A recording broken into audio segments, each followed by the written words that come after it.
There is a lot to learn in Fae Farm, and if you're thinking about purchasing this game, or maybe you already have, then this video will definitely help you out if you're in need of a little bit of a hand. I'm going to explain everything you need to know as a new player, and I have some tips and tricks from the nearly 20 hours I have played so far. I was able to put this all together ahead of release because I was very kindly gifted a copy of the game and was given early access by Phoenix Labs, so thank you to them for making this video possible. But without further ado, grab your pens and your paper because Fae Farm 101 is now in session.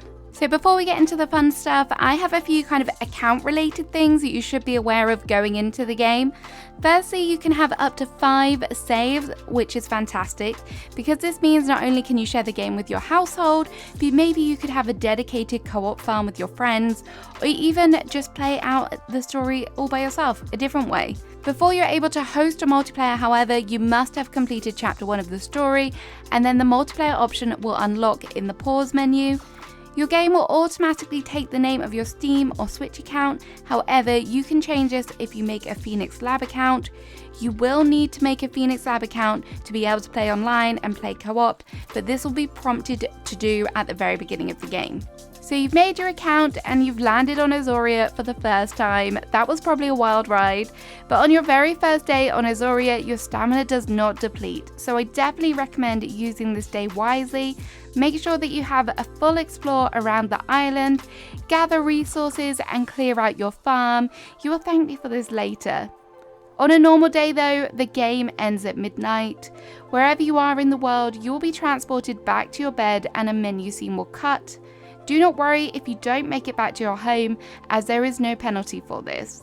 If you do decide that you want to save the game before the end of the day, you can do this by entering your pause menu, and there is a nice little save button there which we love to see. If you do see a golden chicken in the bottom of your screen, do not force quit your game at this point, as this is the autosave feature at work. Generally, opening your inventory or menu will pause the game and you will know it will be paused, as it will say in the top right hand corner. However, be careful doing this in the dungeons as you can still get attacked. I'm not sure if this was intentional or whether this is how it's supposed to be. In the pause menu, there is also a calendar. In this calendar, you get a weekly view and a monthly view. On the weekly view, you can even see what the weather will be, which I absolutely love, so you know when you're going to have to water your crops or when you're not going to have to. On the monthly calendar, you can see special events and they are highlighted. Even birthdays are included here, so you know who to go and speak to on those particular days. One of the first things that you might want to do is have an explore around Azoria and get to know your new home a bit better. Well, movement is great in this game. You are free to move around the map as you please. You can jump up onto rocks or even onto roofs. This may lead to some very interesting locations discovered. You're also able to swim in this game, but a few times I did find myself struggling to get out, as there may be rocks surrounding the river or pond. If this happens, find yourself a ledge and jump onto it to get out. There are lots of places to explore, but avoid heading into the snow, and if you come across some weird gas called miasma, run. If you spend too long in these areas without the correct protection, you will pass out and be returned home. There are also purple mushrooms dotted around the map that will help you defy gravity, which are great for getting up onto cliffs. If you get lost, then you can access your map via the pause menu or press M if you are using a keyboard. If you click the different areas, you can see who is within that particular area, and you can track particular NPCs by clicking on them.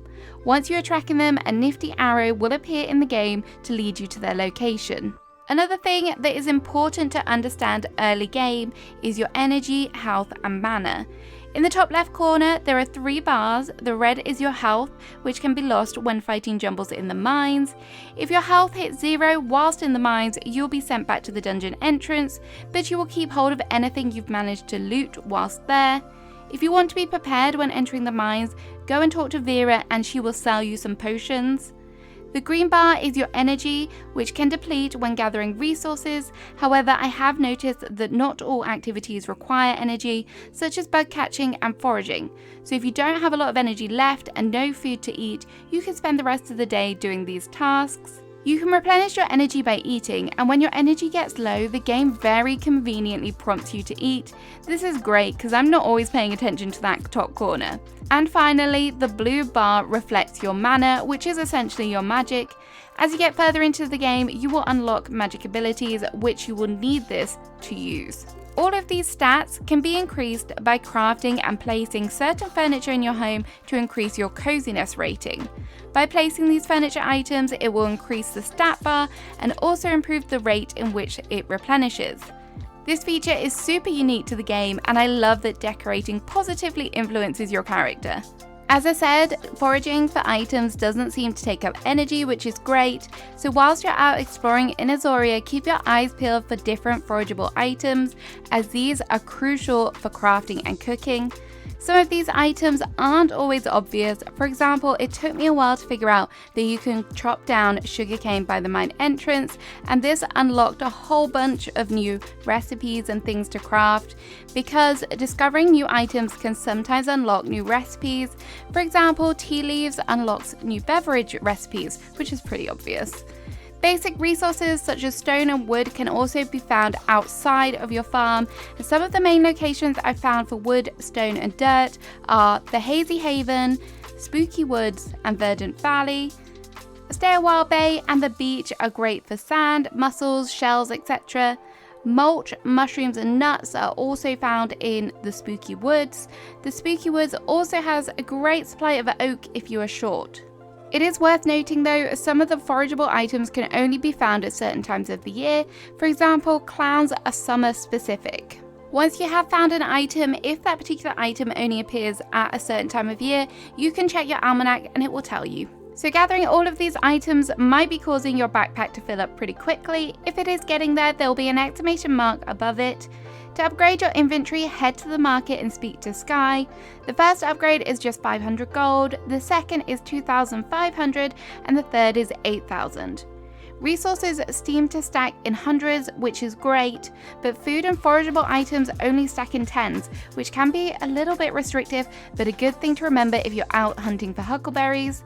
You can use your storage shed, which has near on unlimited space, which is great. You can also access your storage shed inventory from your home, which is handy. And rumor has it that you can also unlock different homes through progression, and there will be other storage sheds. And these are all linked together. You can also edit your outfit from your inventory, which is super convenient. So you might be thinking, it's all very well telling us how much it is to upgrade our inventory, but how do we do it? Well, making money in this game is primarily through selling items. Early game, you'll be introduced to the marketplace where you have 4 tables with 8 slots in total. You cannot sell stacks of items, you must sell them individually, so bear that in mind. As you progress, you will also be offered the chance to build your very own market stall on your farm, which is very convenient. This can be purchased from Pearl and costs 2,000 gold. It takes a day to build and you'll be able to sell 8 items here. Any goods you sell will be sold at the end of the day, but you do get a value indicator when in the interface, so you can get an idea of how much money you'll gain from selling a particular item, or if you want to sell something more valuable. It will be tempting to sell all of your bugs in the beginning, but definitely save some as you'll need them for crafting potions later on, and definitely do not sell the queen bees as you'll need them for some crafting stations. Once you have money, you will need somewhere to spend it, obviously. The majority of item sellers are contained within the market area, but some characters will have stalls and shops outside of there, so be sure to speak to everyone to see what they are selling. Shops are open all the time, so you never have to worry about being too early or too late, which is very handy. There is also a shipping contract board located on the docks that you can use to earn a little bit of extra money if you sell specific items. One of the things you can sell in this game is your crops. In this game, you must craft and place down crop plots and then plant the seeds in them. To craft these, it takes sand, silt and beechwood, so I definitely recommend gathering quite a few of these early and hoarding them for a while.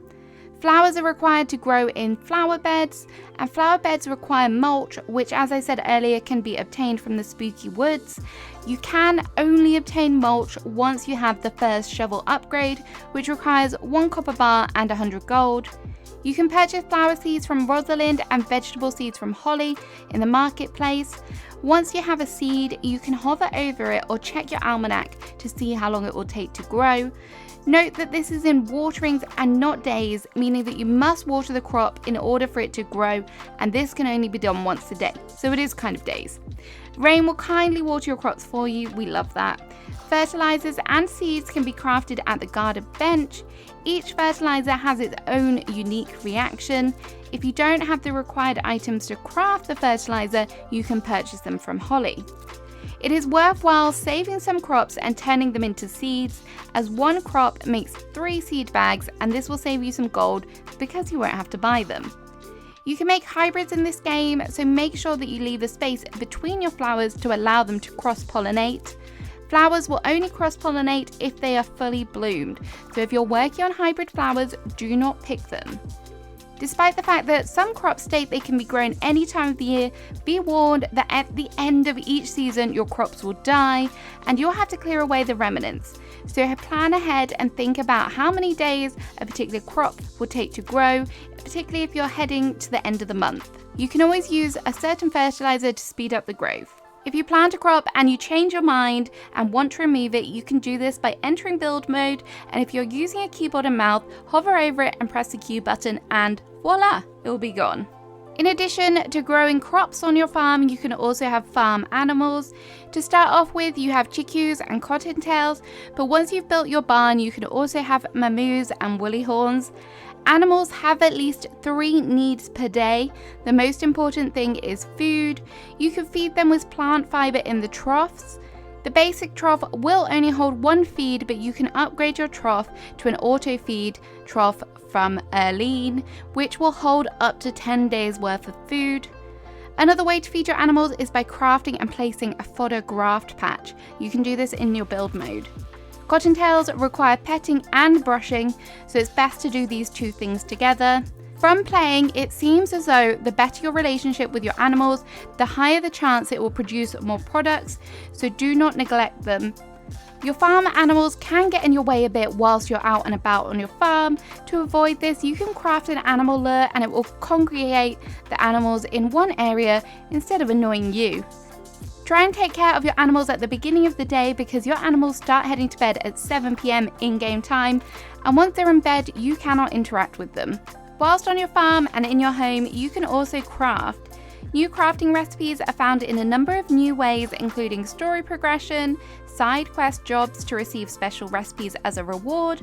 Whilst out exploring Azoria, you will also find recipes discarded on the ground, and you can also obtain new recipes through advancement of potion brewing and cooking skills.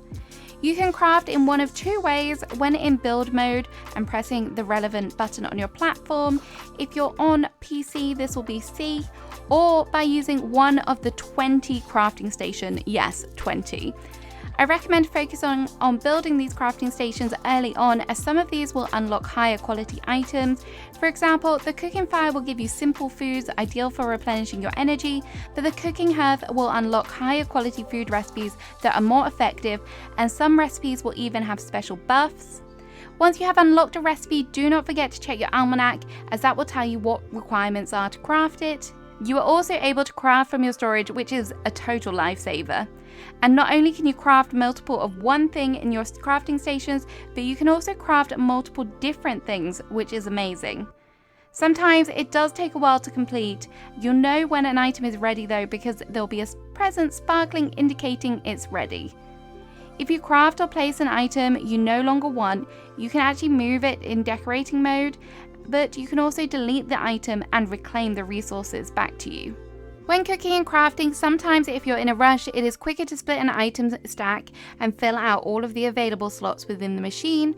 Most food items, fish and other items do increase value once they've been cooked, but it is always worth double checking the value of an item by hovering over them, as some fish especially are worth more when they are sold uncooked as opposed to grilled. Chef August can also be found at the inn, and he will have specific cooking related quests for you, so definitely go and speak to him. So that's enough about crafting, let's talk about your tools. Your main tool is intuitive and it's made up of 5 separate tools: your shovel, pickaxe, axe, sickle and watering can. When I say it's intuitive, what I mean is that it will automatically select the right tool for the job. For example, if you get near to a rock, your pickaxe will be selected and it will allow you to destroy the item. Be careful though, if you're wanting to collect forageables when you're out in the world, you do need to have your main multi-tool on, not another tool. Aside from your multi-tool, you will also have your magic wand, your fishing rod and your critter net. Your magic wand can be used against jumbles in the mines, but when you're above ground, you can also use it to remove thorns, which took me a while to figure out. You can speak to Cinder on the docks to upgrade your multi-tool, and it's surprisingly cheap in the beginning to do this, so I really advise doing it as soon as possible. The first level is a copper upgrade, which costs 100 each and 1 copper bar. The second level is iron, and this costs 2 iron bars and 500 gold each. Getting your tools to the iron level is very important, and this is where you unlock magical abilities. For example, if you have your iron pickaxe and you press F, you will be able to clear out a large section of rocks in 1 hit. Also worth noting, there is no upgrade wait time from Cinder, which is a breath of fresh air. Eddie will sell you improved rods that are more effective against catching higher tier fish, and Mel can sell you critter net upgrades.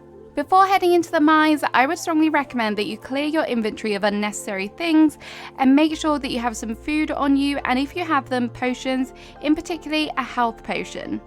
In order to progress through the mines, you must clear out the debris ahead.